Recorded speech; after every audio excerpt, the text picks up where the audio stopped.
আসসালামু আলাইকুম। সংবাদে আপনাদের সবাইকে স্বাগতম জানাচ্ছি আমি নুসরাত। শুরুতেই সংবাদ শিরোনাম। বাংলাদেশের সর্বশেষ গুরুত্বপূর্ণ আপডেট সংবাদে আপনাকে স্বাগত। শুরুতেই সংবাদ শিরোনাম, পরে বিস্তারিত। প্রথমেই জানাবো আমাদের হাতে থাকা সর্বশেষ গুরুত্বপূর্ণ সবথেকে তাজা আপডেট সংবাদ। ইসলামী আন্দোলনের একক নির্বাচনের সিদ্ধান্তে জামাতের প্রতিক্রিয়া। জোটে না গিয়ে এককভাবে নির্বাচনে অংশ নেওয়ার ঘোষণা দিয়েছে ইসলামী আন্দোলন বাংলাদেশ। আজ রাজধানীর পুরনো পল্টনে দলের কেন্দ্রীয় কার্যালয়ে আয়োজিত এক সংবাদ সম্মেলনে এই ঘোষণা দিয়েছে দলটি। ইসলামী আন্দোলন বাংলাদেশের নেতারা তারা এককভাবে নির্বাচন করবে এমনটা ঘোষণা দেওয়ার পরই জামাত ইসলামের পক্ষ থেকে এই বিষয়ে জানানো হয়েছে। এরপর জানাবো ফরিদপুরে জামাত নেতাকে হাতুড়িতে পিটিয়ে এবং কুপিয়ে জখম, নিন্দা ও প্রতিবাদ। ফরিদপুরের নগরকান্দা উপজেলা তালমা ইউনিয়নের কদমতলী এলাকায় বাংলাদেশ জামাত ইসলামের স্থানীয় নেতা আলমগীর শেখকে হাতুড়ি ও ধারালো অস্ত্র দিয়ে কুপিয়ে পিটিয়ে গুরুতর জখম করার ঘটনায় তীব্র নিন্দা ও প্রতিবাদ জানিয়েছে দলটির সহকারী সেক্রেটারি জেনারেল ও কেন্দ্রীয় প্রচার ও মিডিয়া বিভাগের প্রধান অ্যাডভোকেট এহসানুল মাহবুব জুবায়ের। এদিকে কেরানীগঞ্জে গৃহশিক্ষিকার হাতে মা এবং মেয়ে খুন, গ্রেপ্তার 2। ঢাকার কেরানীগঞ্জে নিখোঁজের প্রায় ২০ দিন পর গৃহশিক্ষিকার ফ্ল্যাট থেকে এক মা এবং তার কিশোরী মেয়ের অর্ধগলিত লাশ উদ্ধারের ঘটনায় 2 জনকে গ্রেপ্তার করেছে পুলিশ। তারা হলেন গৃহশিক্ষক মিম বেগম 24 এবং তার বড় বোন নূরজাহান বেগম ওরফে নুসরাত, বয়স 30। জানাবো ওসমান হাদির ভাই ওমরকে যুক্তরাজ্যের সহকারী হাই কমিশনার হিসেবে নিয়োগ দিল সরকার। ইনকিলাব মঞ্চের আহ্বায়ক শরীফ ওসমান বিন হাদির ভাই ওমর বিন হাদিকে যুক্তরাজ্যের বার্মিংহামে অবস্থিত বাংলাদেশ সহকারী হাই কমিশনে দ্বিতীয় সচিব পদে চুক্তিভিত্তিক নিয়োগ দিয়েছে সরকার। আজ জনপ্রশাসন মন্ত্রণালয়ের চুক্তি ও বৈদেশিক নিয়োগ শাখা থেকে সংক্রান্ত প্রজ্ঞাপন জারি করা হয়। এবং সর্বশেষ জানাবো সপ্তম দিনে ইসিতে আপিল শুনানিতে বৈধ 18 প্রার্থী বাতিল 21।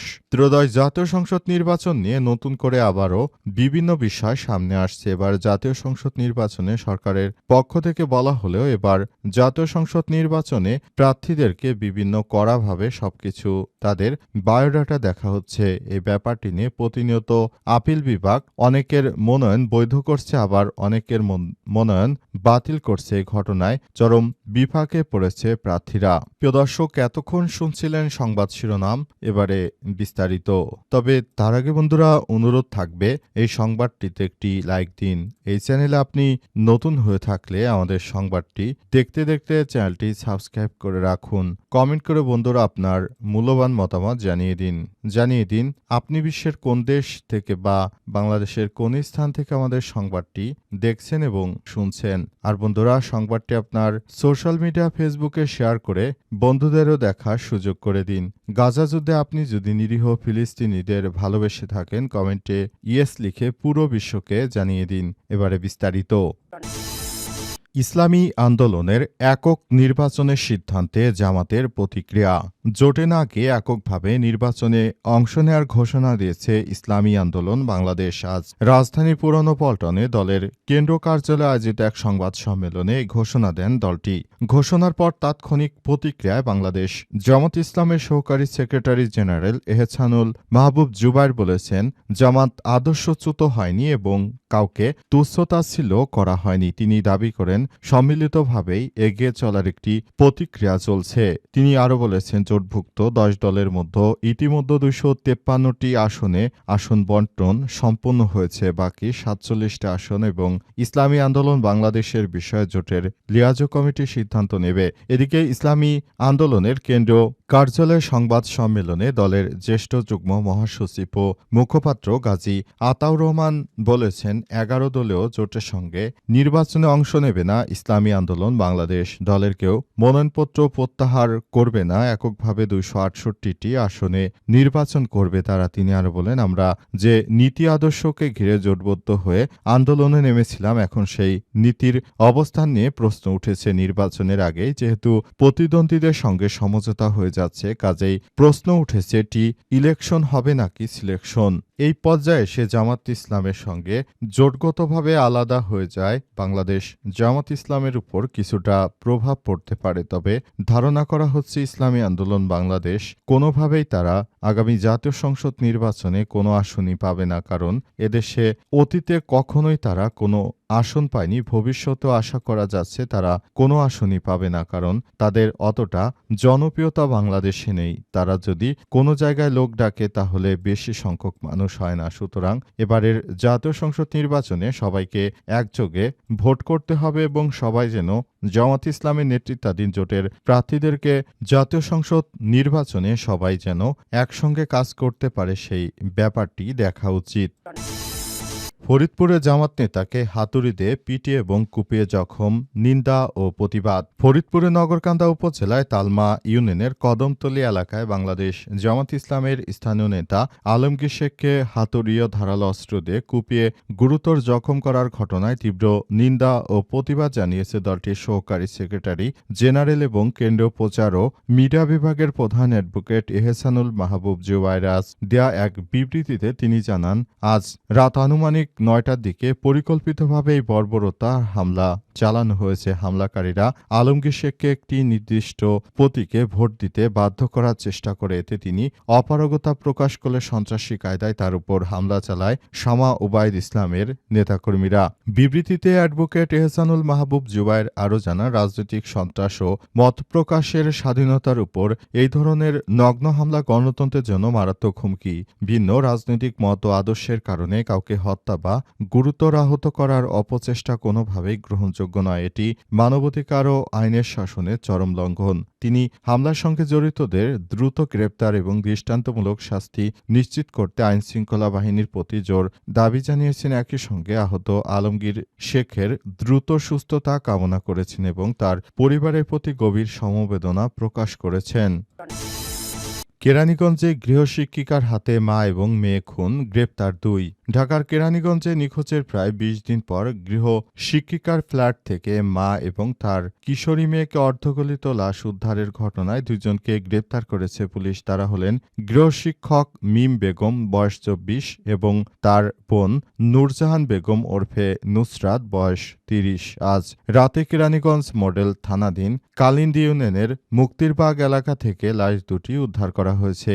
এর পর লাশ দুটি ময়নাতদন্তের জন্য sir Salimullah medical college Mitford হাসপাতালে পাঠানো হয়েছে। নিহতরা হলেন রোকেয়া রহমান ৩২ এবং তার মেয়ে ফাতেমা ১৪। ফাতেমা স্থানীয় একটি শিক্ষা প্রতিষ্ঠানে শিক্ষিকা ছিলেন। নিহতরা আইনজীবীর সহকারী মোহাম্মদ শাহিন মিয়ার স্ত্রী ও মেয়ে।